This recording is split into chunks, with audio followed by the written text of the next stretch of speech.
¿Sabías que las semillas transgénicas o semillas modificadas genéticamente son semillas creadas en el laboratorio de plantas a las cuales se las ha modificado o insertado un gen externo? En ocasiones, otros genes provienen de otros reinos, como el animal, lo cual no pasaría nunca en la naturaleza. Por ejemplo, el maíz transgénito, comercializado actualmente con genes de una bacteria, o un tomate con genes de pez.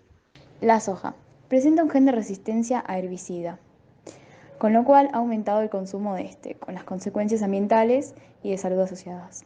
Gran parte de este mercado está controlado por Monsanto. Sus semillas de soja, MG, resisten solo al herbicida creado por la misma compañía, el Roundup Ready. El 82% de la superficie total mundial de soja cultivada en 2014 era MG. El maíz, con genes insertados de la bacteria Bacillus thuringiensis, o BT, como sistema de pesticida natural. Esta bacteria sería una toxina tóxica para las larvas de los insectos. El problema es que esta es una técnica usada puntualmente como control natural de plagas, pero en este caso, al producir la planta constantemente la toxina, las plagas han desarrollado resistencias. Representa el 30% de la superficie total cultivada el 2014. Se crean a partir de los años 90 en un nuevo intento de las grandes corporaciones de semillas y agroquímicos de controlar el mercado. Con el bajón de Revolución Verde de los años 80, las compañías deberían crear algo nuevo para mantener sus mercados. Con la falsa promesa de acabar con el hambre en el mundo, las empresas biotecnológicas prometieron semillas de plantas con mejores cosechas, resistencia a la sequía, resistencia a condiciones climáticas extremas, a la salinidad, etc. Lo cierto es que tras casi 2 décadas desde la introducción de estos cultivos, no se ha desarrollado ninguna de estas supervariedades. Lo único que tenemos en el mercado son plantas que resisten herbicidas, con los que ha aumentado mucho el uso de estos, o plantas con supuestos plaguicidas naturales, pero al cual ya se han desarrollado resistencias por lo que no funcionan y las cosechas se ven afectadas. Al estar patentadas, el campesino debe comprar la semilla cada año, con lo que se genera un suculento negocio para las empresas. De momento, los únicos beneficiados son las grandes multinacionales de las semillas y de los productos químicos agrícolas, que en muchos casos, como Monsanto, son la misma compañía. Actualmente, solo 6 multinacionales, Monsanto, DuPont, Sigment, Bayer, DAF y Dow, controlan el 60% del mercado de semillas y el 76% de agroquímicos. Algunas de estas han sido también productoras de material bélico, como Monsanto y el agente naranja de Vietnam o Bayer, antes IG Farben, y el gas que asesinó a millones de judíos. Las semillas son la base de la cadena alimentaria y su mercado está privatizado en manos de unas pocas empresas. Algunos nos escandalizamos al pensar en la privatización de ciertos sectores como la sanidad o la educación. ¿Por qué no se habla de la privatización de la alimentación?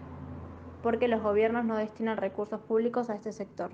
Los problemas asociados. Los transgénicos presentan gran incertidumbre sobre los posibles efectos a largo plazo en el medio ambiente y la salud. Aunque ya conocemos algunos efectos negativos del abuso de agroquímicos, los efectos de los transgénicos en sí no están tan claros. El nivel de conocimiento actual no es suficiente para predecir las consecuencias de la manipulación genética en un organismo, ni su evolución e interacción con otros seres vivos cuando sean liberados al medio ambiente.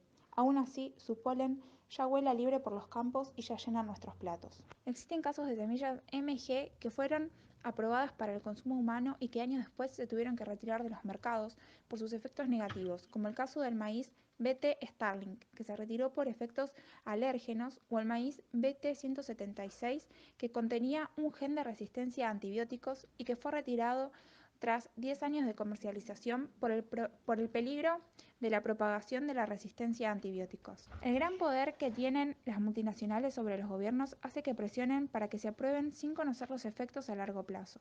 En Estados Unidos, por ejemplo, la USFDA, el organismo que da el visto bueno a la comercialización de transgénicos, esconde entre sus altos cargos numerosos ex altos cargos de empresas como Monsanto. Algunos de los posibles daños sobre la salud se clasifican en, incluso por la propia Comisión Europea, cambio en la composición de los alimentos y toxicidad, respuesta inmune y alergenicidad, propagación de resistencia a antibióticos y transferencia genética horizontal, recombinación de virus y bacterias y residuos tóxicos ligados a los cultivos tolerantes a herbicidas. El glifosato, principio activo de la herbicida Roundup, Es considerado incluso por la OMS como posible causa de cáncer y contaminación del suelo y agua. El problema es que existen pocos estudios independientes. La mayoría son realizados por la propia industria, que publica solo los resultados a su favor. Algunos científicos independientes que han publicado resultados negativos para la salud han sido desacreditados. Ante estas incertidumbres en Europa, los grupos antitransgénicos solicitan la aplicación del principio de precaución. Un principio de la legislación europea según el cual si existen incertidumbres sobre los efectos de algo, no se debería comercializar hasta que se conozcan. Hemos llegado a la conclusión que las semillas transgénicas no han venido a ayudar a terminar con el hambre, sino que vinieron para dominar el mercado de la alimentación y privatizarlo. Por eso es ideal crear tu propia huerta aunque tengas un pequeño espacio.